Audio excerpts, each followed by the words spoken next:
I feel like. Let's give it a couple days. I think it was only at like 6,000, but it had only been up for a couple, like 12 hours. Ted Mundorf asked, but tell me if this is pushing. Ted Mundorf, do you know who that is? Runs Landmark Theaters. Oh, yeah, that Ted. He's on the board. Uh-huh.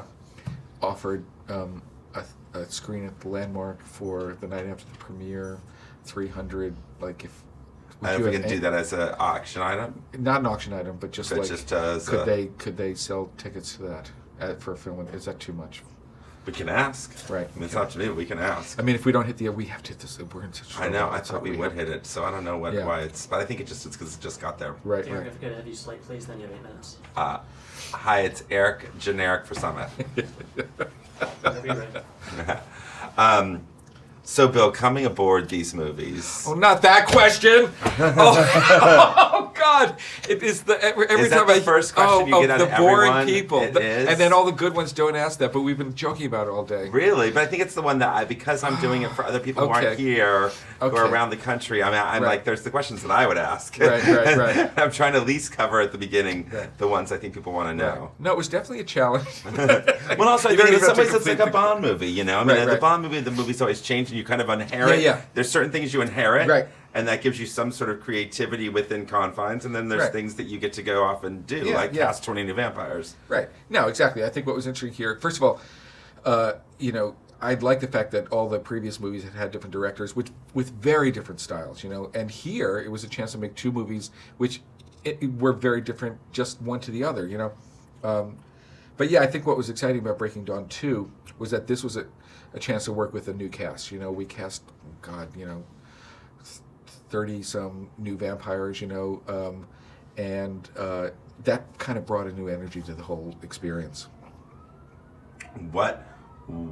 Taking this on, I think this is one of, and some people don't like the word franchise, I guess, depending on what part of the business you're on, but, Right. Really with a strong female character, with Yes. a strong point of view, Right. who literally was real in so many ways, in a fantastical world, but Yeah. was a real teenager, Yeah. with sort of a real problems and a real personality, who wasn't Yeah. a weak teenager, but was a real girl. And then it's become something so big. What did you feel about coming into that and sort of trying to honor her? Well, it's one of the interesting challenges of Breaking Dawn 2. In all the other movies, you've had these vampires, which, let's face it, they act in a very strange way. They don't sit, they don't drink coffee or Coke, or they don't breathe. So Bella was always your way into that. Bella was as familiar a girl as anybody you'd ever meet. But now our lead character is one of them.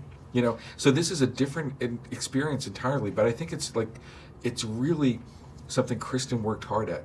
She knew, okay, now I'm going to be a vampire and I'm going to behave in a certain way, but she knew that she had to maintain her relatability, So all those things that we've grown to know and love about Bella, they get translated into this new character, but they're still there. So that and I think the fact that we've been able to go on this journey with her to get to this transformation makes us feel very invested in her, But yeah, having a woman at the center of this franchise, I think, has been the key to its success, and even here, there's a scene that ends the book that also ends the movie that is a perfect example, I think, of why this has been so successful. And it's a real tribute to what Stephanie Meyer invented.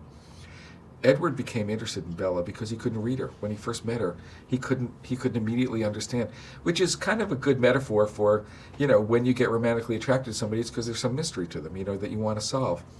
That across this movie becomes an actual power. When she's a vampire, that becomes a shield that then she's able to use to protect her entire family, But then at the end of the series, at the end of all this, it comes back to something so incredibly human, which is what happens with the person that you're in love with. When does that intimacy really happen? It's when they lower their shield and they let you see who they really are. And it took the whole course of this movie to get there. And to me,